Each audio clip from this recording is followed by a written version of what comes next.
अस्सलाम वालेकुम everyone, hopefully सब लोग खैरियत से हैं। सबसे पहले तो apologies for the delay in between the videos. पिछली वीडियो इस वीडियो में काफ़ी टाइम हो गया। Actually I was very busy with some projects on the company. अभी भी हूँ, लेकिन hopefully they will ramp down और ज़्यादा मौका मिलेगा मोर फ्रिक्वेंटली वीडियोस बनाने का। तो आज की जो वीडियो है ये बेसिकली है व्यूअर्स रिक्वेस्ट।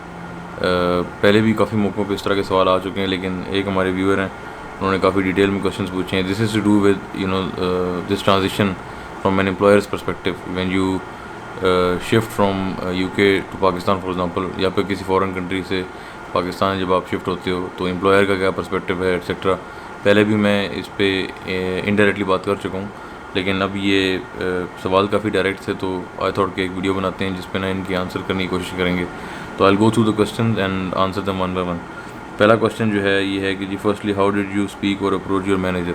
अब ये क्वेश्चन मुझे पहले भी लोग पूछ चुके हैं, ठीक है, कि इस तरह की अगर अरेंजमेंट करनी हो रिमोट वर्किंग को लेके तो आप कैसे मैनेजर से कैसे बात करें एक्सेट्रा। तो बात यार ये है कि इसमें I don't think there is any technique as such to speak with your manager. It really depends on your relationship with the company and your relationship with your manager and how reasonable that person is, और finally उनकी कितनी है वो जिसे leverage कितना है company में ना, वो मैनेजर हिमसेल्फ की कितनी से है in order to discuss this thing up the ladder.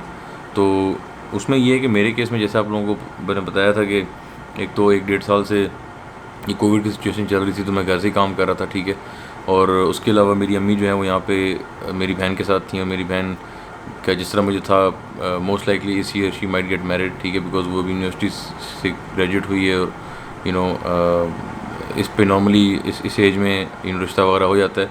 तो ये थिंकिंग मेरे जहन में थी कि अब अम्मी जो हैं वो अकेली रह जाएंगी एक्सेट्रा, और व्हाट टू डू। ज़ाहिर है वापस जाने का आपका हमेशा से दिल करता होता है, और लेकिन you always think when is the right time.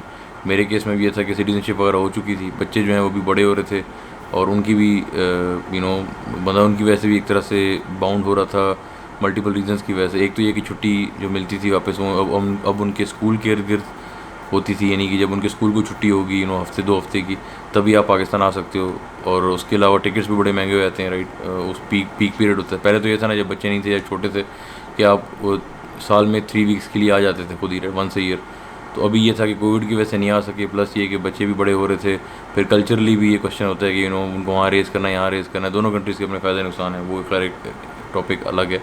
But the main thing is there has to be a need.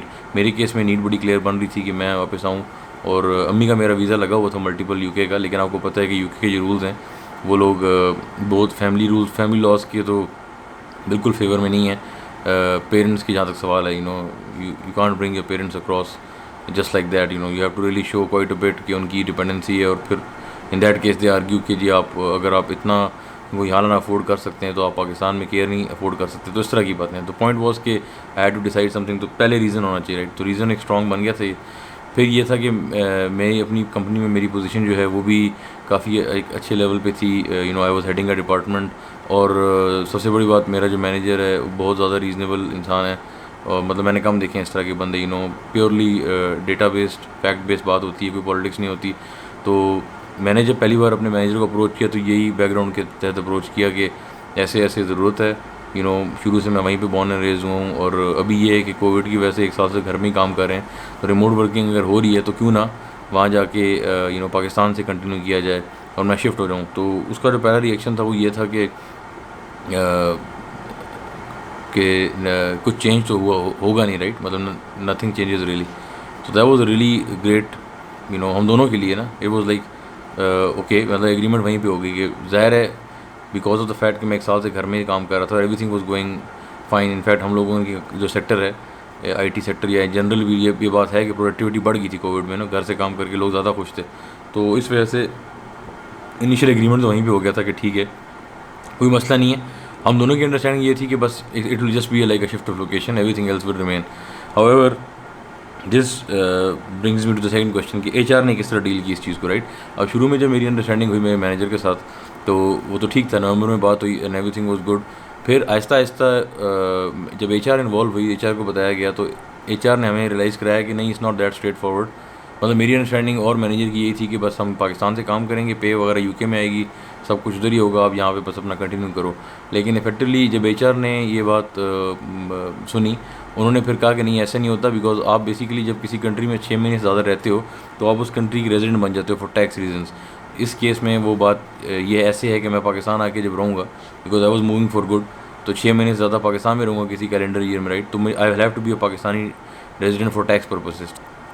फिर अगर मेरी कंपनी जो है वो मुझे अगर एम्प्लॉय करती है इस तरह, राइट, तो वो कंपनी के पॉइंट ऑफ व्यू से थोड़ा सा लीगलिटी का इशू आ जाता है कि आप किस कैपेसिटी में इस बंदे को आप हायर कर रहे हैं, राइट, कि यानी कि वो है तो पाकिस्तान में, लेकिन आपकी वहाँ पे क्या प्रेजेंस है।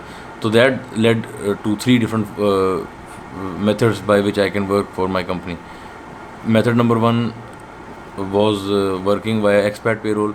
एक्सपैट पेरोल में क्या होता है कि आप जिस कंट्री में होते हो, आपकी पे वगैरह उधर ही आती है, उसी करेंसी में आती है। फॉर एग्जांपल इस केस में ये कि जब आप इनिशियली इस कंट्री में होते हो, फॉर एग्जांपल इस केस में यूके, तो पे वगैरह यूके आती, और टैक्सेस वगैरह जो देने के लिए ना वो पाकिस्तान गवर्नमेंट को टैक्स देते।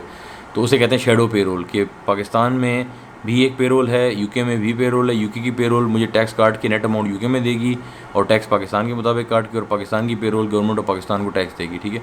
तो ये शेडो पेरोल होता है। लेकिन ये काफ़ी कॉम्प्लिकेटेड था हमारी एचआर के लिए, और वैसे भी थोड़ा सा कॉम्प्लिकेटेड प्रोसीजर है, बिकॉज आपको मल्टीपल प्रेजेंस चाहिए। तो वो उन्होंने कहा वो तो हम नहीं करेंगे। सेकंड ऑप्शन थी एंटिटी खोलने की, कि यहाँ पे अपनी ब्रांच खोल लें, लेकिन वो भी अगेन थोड़ी सी बड़ी अंडरटेकिंग है, you have to have a country manager etcetera, office manager, accounts etcetera. तो उन्होंने फिर थर्ड अप्रोच अडॉप्ट की, जो कि सबसे स्ट्रेट फॉरवर्ड थी उनके मुताबिक, कि यहाँ पे वो अम्ब्रेला कंपनीज जो ऑलरेडी यहाँ पे बंदे हायर करके बाहर क्लाइंट्स को दे रही हैं, उनके थ्रू ऑपरेट किया जाए। तो दैट वाज द आंसर कि एचआर ने मुझे अम्ब्रेला के थ्रू हायर किए यहाँ पे। मेरा यूके का कॉन्ट्रैक्ट ख़त्म हो गया और एक नया कॉन्ट्रैक्ट बना, और ये बना वही था while I was in the UK, लेकिन साइन मैंने फिर डिजिटली किया था। तो वो नया कॉन्ट्रैक्ट था, उसके मुताबिक सब कुछ जो है एक आप वर्चुअली एक नई कंपनी के लिए काम कर रहे होते हो। तो इस केस में मैं एक अम्ब्रेला कंपनी के लिए काम कर रहा हूँ, और जो मेरी सैलरी वगैरह है वो भी पाकिस्तान में ही आती है, ठीक है। तो ये एक नई अरेंजमेंट थी, ठीक है। उसके अलावा ये था कि पे का पूछ रहे थे, तो अब पे का ये है कि ये परसेप्शन होता है, एचआर का भी हो सकता है पर्सपेक्टिव हो कि जी अच्छा आप पाकिस्तान जाएंगे तो क्या सैलरी वगैरह दोबारा डिस्कस करनी पड़ेगी। वो एक ओपन सा क्वेश्चन है, उसमें आपका और आपकी मैनेजमेंट का क्या रिलेशनशिप है, और आपका उनका एचआर से क्या रिलेशनशिप है। जनरली मेरा अपना पर्सनल स्टांस ये है कि just by changing location, you know, आपकी सैलरी पे ऑन पेपर कोई इफेक्ट नहीं आना चाहिए। मतलब एचआर का पर्सपेक्टिव गलत है, क्योंकि ऐसा तो नहीं है ना कि आप मतलब यू बेसिकली कहते हैं ना, यू गेट व्हाट यू पे फॉर। तो अगर आप एक कंपनी में इस्टेब्लिश्ड हो, आप एक काम कर रहे हो, किसी कंट्री में रिलोकेट करने की वजह से आपके काम में को तो कोई फ़र्क नहीं पड़ता ना।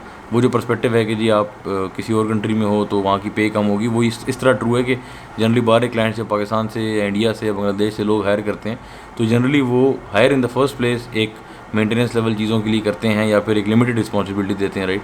अगर आप किसी यू नो और पर्सपेक्टिव से आ रहे हो कि आप किसी कंपनी का यहाँ पे ऑफिस खोल रहे हो एक्सेट्रा, या कोई इस तरह की बात है, तो ज़ाहिर है then they should be not be treating you like that. खैर ये एक ओपन क्वेश्चन है, you know, but you can always discuss this with them कि ये वजह है जिनकी वजह से आप यू नो मतलब आपका जो पॉइंट ऑफ व्यू है कि पे एडजस्ट होनी चाहिए कि नहीं होनी चाहिए। यू नो मेरा पर्सपेक्टिव ये है कि मैं क्योंकि वही एम्प्लॉई हूँ, मैं यहाँ पे आ रहा हूँ, तो ये थोड़ा अनफेयर है। तो खैर ये एक ओपन क्वेश्चन है, but it's something which you can discuss with your HR, ठीक है। अच्छा, और अब ये है कि एक और क्वेश्चन था कि are same company benefits provided यानी pension, holiday, bonus, understand all companies में वेरी। तो ये बात भी है कि बिल्कुल मेरी कंपनी ने जनरली, अब वो सारी चीज़ें उस तरह नहीं होती, मतलब जिस तरह यूके में थे तो ये क्योंकि आप नॉन एंटिटी हो जाते हो, आप आप अम्ब्रेला के थ्रू उस कंपनी के लिए काम कर रहे हो, लेकिन एग्जैक्टली उस कंपनी के साथ डायरेक्ट कोई ताल्लुक नहीं है आपका।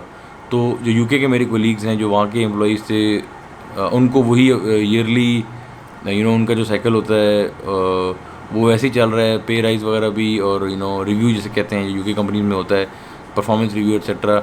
हमारे केस में एक्चुअली अभी वो चीज़ नहीं है, लेकिन ईयर के एंड वो ईयर ऑन ईयर हो जाएगा। अब हमारे केस में ना जब every year this arrangement would be revisited, और उसके बाद ना वो डिस्कस करेंगे कि ऑफलाइन कुछ कॉम्पनसेशन करनी है कि नहीं। लेकिन एक्टिवली ऑफ एक तरह से नॉन एंटिटी होने के ये नुकसान भी हैं कि आप थोड़ा सा लेफ्ट आउट फील कर सकते हो कि यार उधर में था तो मैं तो रिव्यू का हिस्सा था, मेरी फीडबैक सुनी जाती थी, परफॉर्मेंस रिव्यूज़ होते थे, लेकिन यहाँ पे वो चीज़ डायरेक्टली नहीं है, लेकिन ईयर ऑन ईयर है, ठीक है। तो ये थोड़ा सा एक है, बाकी ये आपको फ़र्क फील होगा अगर आप इस तरह आते हो, अगर आप अम्ब्रेला के थ्रू काम कर रहे होते हो, कि आपको ये थोड़ा सा फील होगा कि यार आप थोड़ा सा लेफ़्ट आउट फील करोगे कि things are not the same the way they use to be. तो ये भी आप अपने ज़हन में रखें। तो ये खैर क्वेश्चंस थे कुछ जो कि इस अरेंजमेंट को लेके हैं। सो टेक अवे यही है कि नीड आपकी होगी तो आप खुद ब खुद you will get the courage etcetera and the state of mind to talk with the manager. आप बात ज़रूर करें और ओपन रहें, ठीक है। देखें अगले का पर्सपेक्टिव क्या, कन्विंस करने की कोशिश की जाए तो बेहतर है। अक्सर चीज़ें उनके हाथ में होती हैं, हो सकता है वो फर्स्ट लाइन ऑफ पहले ही आपकी सवाल सुन के कहने नहीं, ये नहीं हो सकता। तो आप थोड़ा सा अपना इनको दोबारा परसुएट करने की कोशिश करें कि नहीं ज़रूरी है, इस तरह आप ट्राई तो करो, ये वो हो सकता है फिर वो सेकंड थॉट दें। और जब ऊपर बात करें तो चीज़ें things might be much easier, right. क्योंकि नॉर्मली हायर मैनेजमेंट इस तरह नहीं, इतना माइक्रो मैनेज नहीं करती। जो उनको नीचे वाला मैनेजर कह रहा है वो जनरली अगर स्कोप में हो चीज़ तो मान जाते हैं। थोड़ा सा परसुएसिव आप ट्राई कर लें परसुएट करने की, तो hopefully things would work out better. और इसके अलावा भी अगर और भी कुछ सवाल हों आपके इससे रिलेटेड तो प्लीज़ पूछिएगा। आगे और भी टॉपिक्स हैं एम्प्लॉयमेंट को लेके। एक और हमारे व्यूअर हैं जो कि बड़े अच्छे टॉपिक सजेस्ट करते हैं, मसूद आलम, उन्होंने एक टॉपिक सजेस्ट किया रिगार्डिंग पाकिस्तानी जॉब सीन। तो उस पर मैं थोड़ी बहुत रिसर्च की है, मैं डिस्कस भी कर रहा हूँ अपने फ्रेंड्स और रिलेटिव्स में, तो उस पर भी मैं एक वीडियो बनाऊँगा।